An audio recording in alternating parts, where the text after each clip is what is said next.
Sa masalimuot na mundo ng politika sa Pilipinas, may kasabihan tayo, walang permanenteng kaibigan, walang permanenteng kaaway, permanenteng interes lang.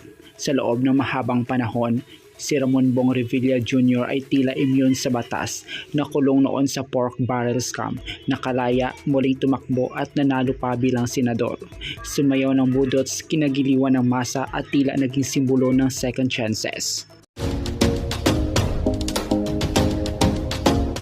Ngunit ngayong 2026, tila naubos na ang bisa ng kanyang agimat.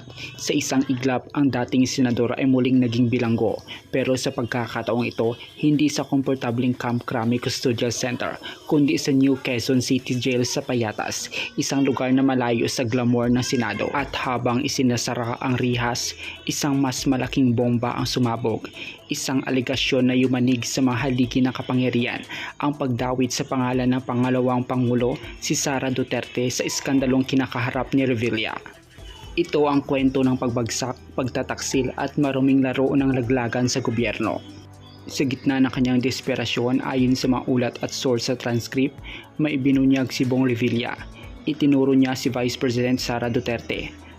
Ayon sa naratibo, sinabi umano ni Revilla na hindi siya ang mastermind, kundi may mas mataas na nag-utos o nakinabang, at ang pangalawang Pangulo at ang pangalang lumutang ay ang pangalawang Pangulo.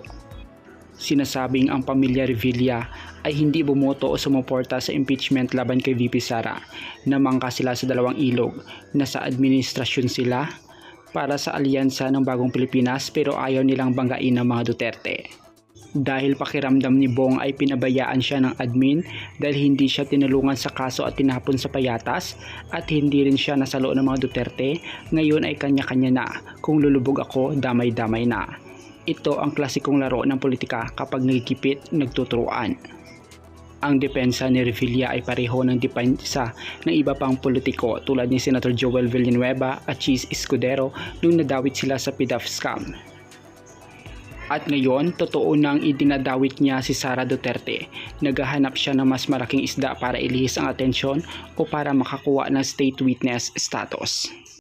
Ang pagkakulong ni Revilla at ang pagdawit kay VP Sara ay simula pa lang. Ang tanong ng bayan, hanggang saan aabot ito?